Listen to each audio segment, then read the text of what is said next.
Here we go. How to describe red wine in 60 seconds or less. So first of all, you want to think about body. Is this wine light, medium, or full in body? Some examples of light wines, you have Pinot Noir, Sangiovese, lighter styles of Grenache, Italian varietals like Barbera, Dolcetto. There's a lot of things there. Medium body can be some Zins, Tempranos, things like this. And then full bodies are your Bordeaux blends, Cabernet Sauvignon, Merlot, Cabernet Franc, Petit Verdot, and Malbec, and other things like Syrah and Petit Syrah and other varietals that fall into that category. Is the wine light, medium, or full? You can also reference it in terms of alcohol volume. Light might be under 13.5%. Medium bodied is in that 13.5 to 14.5% alcohol. And then full bodied is pretty much above 14.5% alcohol. So that's one way to look at it. Next, I like to think of it in terms of fruit, earth, and wood. So you can use the acronym FEW, right? Fruit falls into, for red wine, red fruit, blue fruit, or black fruit. Pinot Noir tends to be very red fruit driven. Fresh strawberries, raspberries, cherries, things like this. Syrah tends to be very blue and black fruit driven. You have a lot of blueberries and blackberries in that. And then things like Cabernet Sauvignon tends to be very black fruit driven. Of course, there's mixes and combinations that can go in there, but that's one way to categorize it and to approach it. Another thing about fruit is you want to think of the character of fruit. Is this a riper style, right? So there's going to be a big difference. Say, for example, a typical California Central Coast Pinot Noir is going to be very red fruit and very ripe. So think of things like ultra ripe and maybe jammy, right? And intense like that is going to be very different than a dried out red cherry that you might find in Chianti, for example. I like to think about non-fruit characteristics as well. These might include herbal notes, smoky notes, baking spices like pepper and cardamom and cinnamon, things like this.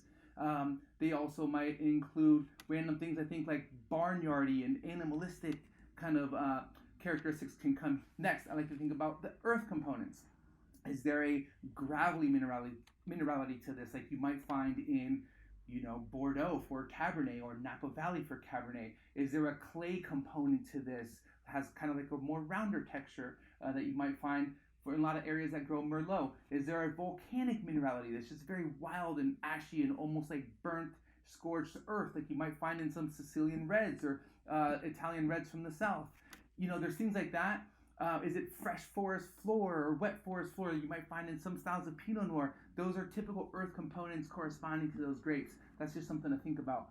Next, in FEW, so the last one is wood. Is there presence of oak on this wine? AKA, has it been aged in a wooden barrel that's imparted enough character into this wine so that you can notice it?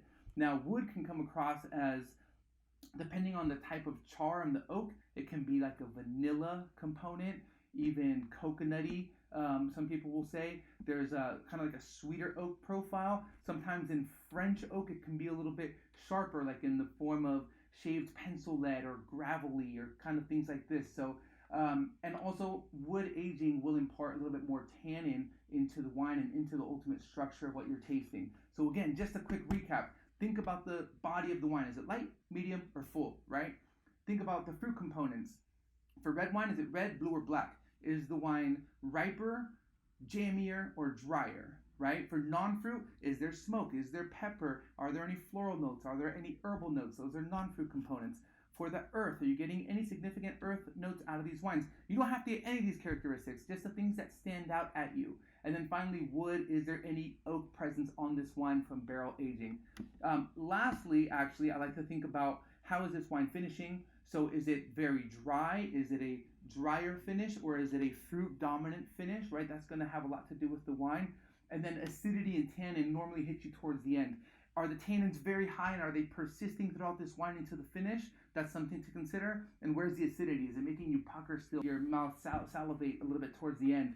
That's going to tell you where the acid levels are at. So I definitely went well over my 60 seconds because I talk way too much, but that would be my breakdown on how to approach tasting red wine.